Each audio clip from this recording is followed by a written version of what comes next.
Isang mapagpalang umaga po mga kapana.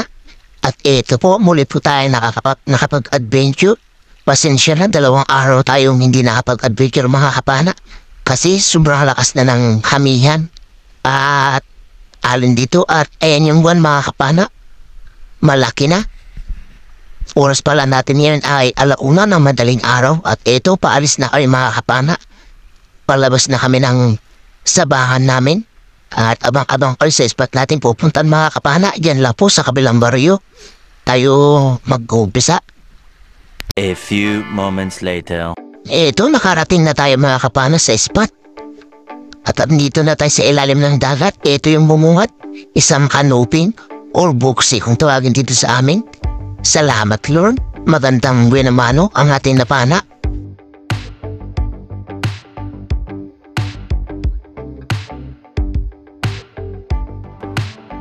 Hanap ulit tayo mga kapana. Eto, isdang barakuda. Ayun, na-headshot natin mga kapana.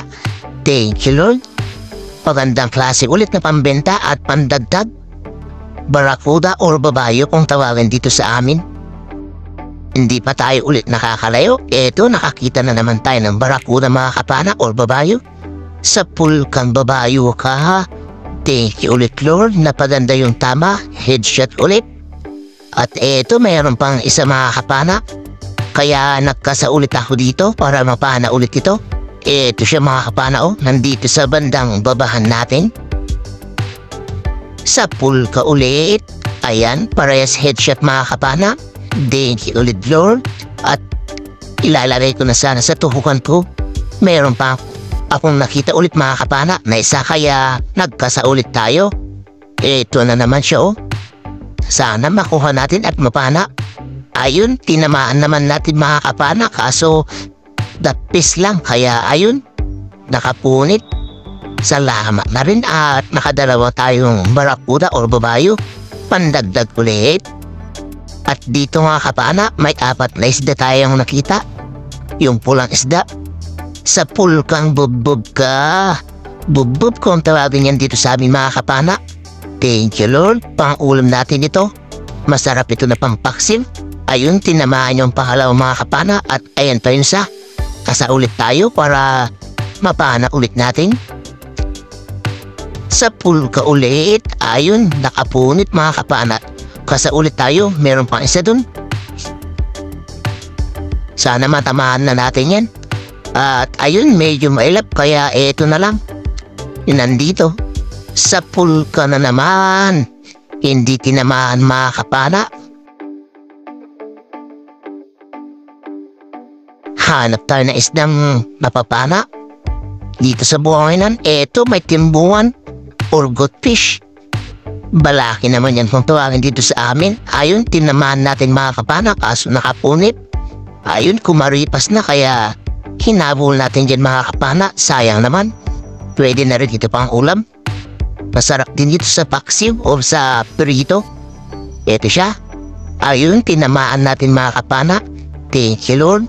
Pang-ulam natin ito kasi punit na yung bandang tiyan niya. Dito pa rin sa may buhanginan mga kapana. Dito, timbuhan ulit or balaki kung tawagin dito sa amin. Sa pool kang balaki ka ha. Thank you Lord. Pwede na rin ito pandagdag na pang-ulam mga kapana. Pandagdag sa pulang isda natin na pangpaksiw. Salamat ulit Lord. At hanap ulit tayo mga kapana. Eto, dalagang dagat. Sa pool kang dalagang dagat ka. Ayan. Hindi natin napuhan pero nakuha natin mga kapana. Malapad-lapad na ito na pandagdag sa pambenta natin. 200 per kilo na rin kaya ayos na. At medyo madala yung sampa na isda ngayon mga kapana. At eto, nakakita tayo ng puro ubugsi. Ayun, tinamaan natin mga kapana. Malayo-layo yung langoy natin mga kapana bago tayo makatagpo ng isdang mapapana. Napakalaki kasi ng buwan mga kapana kaya mailap yung mga isda ngayon. At sa malayo-layo yung langoy natin ulit mga kapana. Eto, buti nakakita na naman tayong dalagang dagat. Sa pool kang dalagang dagat ka. Salamat Lord, nakadagdag ulit tayo. Kahit madalang yung sampa na isda, madadandang isda naman yung napapakita. Hanap ulit tayo dito sa may bahura. Eto, dalagang dagat ulit. Ayun, tinamaan natin mga kapana. Thank you Lord. Malaking bagay na ito na pandagdag sa pambebenta natin. Kahit makapambigas lang tayo, okay na. Hanap na naman tayo mga kapana. Eto, parang bato mga kapana. Pugita pala. Medyo malaki na rin, mga kalahating kilo, kaya kunin na natin. Ayun ang saktong tutusok-tusukin sana natin para lumabas. Pumasok naman lalo, kaya ayan, pinana na lang natin mga kapana at buti naman ay sumama agad. Eto, medyo malaki na, kalahating kilo na yun mga kapana. Thank you Lord, pwede na rin yan pandagdag sa pambenta natin. Iuulam sana natin ito mga kapana, kaso allergic tayo sa pugita kaya hindi na natin kukuha na pang ulam. At dito nakakita na naman tayo ng dalagang dagat na padala-dala. Sa pulkang dalagang dagat ka. Ayan, napaganda yung tama niya. Headshot. Thank you Lord. Pwede na rin na naman pandagdag. Kaya madala yung isda. Malabo rin kasi yung dagat mga kapana. Ito dalagang dagat ang nagpakita ulit. Thank you Lord. Ito yung dalagang dagat na masarap din sa kinilaw mga kapana o sa pirito. Mahaba-habang langoy na naman ating nilangoy. At ito, nakakita ulit tayo ng dalagang dagat ayon sa pool mga kapana. Thank you ulit Lord. Pandadagdag ulit natin ito sa pambebenta natin. Dito naman mga kapana, papanain ko sana yung pulang isda kaso meron palang nakatagong dalagang dagat kaya ayun, yung dalagang dagat ang ating pinana. Thank you Lord. At nang pagsilip natin dito sa kabila, meron pang isa kaya agad tayo nagkasa. Kaso hindi natin tinamaan. Sayang yun. Malaki-laki at malapad na rin sana yun mga kapana. Panibagong paghahanap ulit ng isdang mapapana. Ito, dalagang dagat ulit.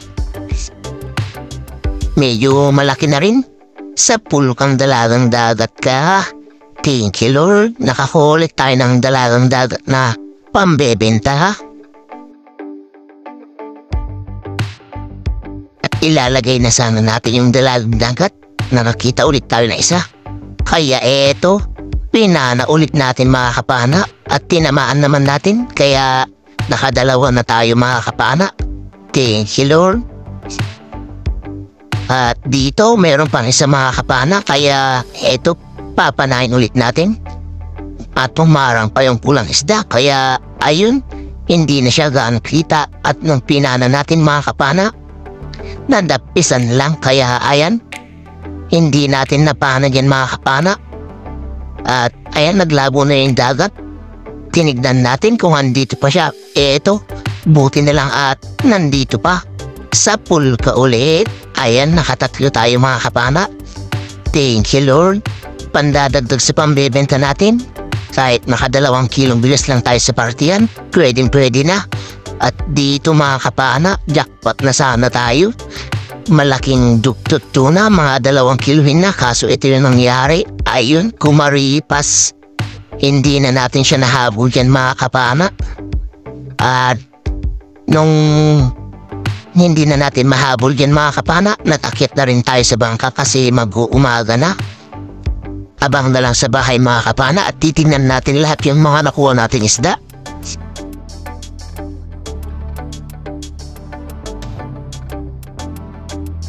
A few moments later. Good morning po mga kapana. Ito na po pala yung mga nakuha natin. Ayan, kukunti lang po yung nakuha natin mga kapana.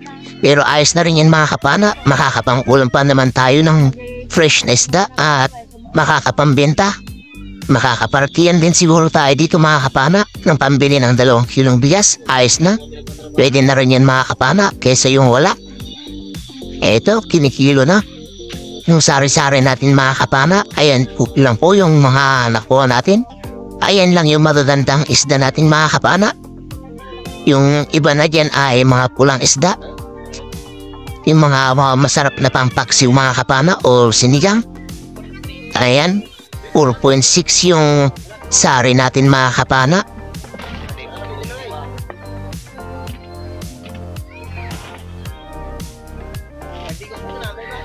Ayan naman yung pulang isda mga kapana, kinilo na rin kasi pwede na rin yan pambenta. Ayan, 0.6 o 600 grams. Ito naman po pala yung mga pang-ulam natin mga kapana. Ayan, paru-paro, tsaka mga bubub. May kasama rin yan na isang kupa pa mga kapana. Ayan, pang paksiw natin yan, tsaka pang sigang mga kapana.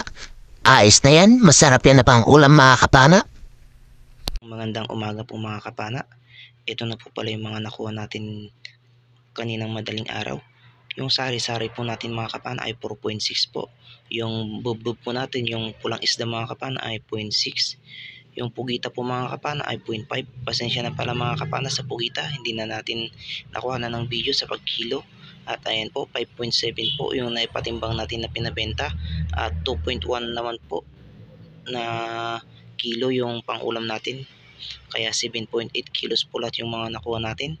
At ito naman po yung bayad ng isda ko mga kapana, 1,125. Yung kasama ko mga kapana ay 1,530, kaya 2,655 po lahat yung bayad ng isda namin na dalawa. Minus 200 po na gasolina. At ayan po, 2,455 po yung natira, pinag-apat po. Kaya meron po kayong partihan na 613 bawat isa. Ayan, malaking tulong na po yun mga kapana sa pang-araw-araw po namin nagastusin. At sa susunod na video na lang po tayo mag-shoutout mga kapana. At sa mga gusto po pala magpa-shoutout mga kapana, pakilagay na lang po sa comment section para sa susunod na video po natin talagang ma-shoutout na po natin yan mga kapana. At ayun, maraming salamat po mga kapana sa suporta nyo lagi at laging panonood ng aking mga videos. At lalong-lalo na po sa mga hindi po dyan nag-skip ng ads, maraming salamat po mga kapana. Ingat po tayo lagi mga kapana at God bless po sa ating lahat. Bye bye po mga kapana.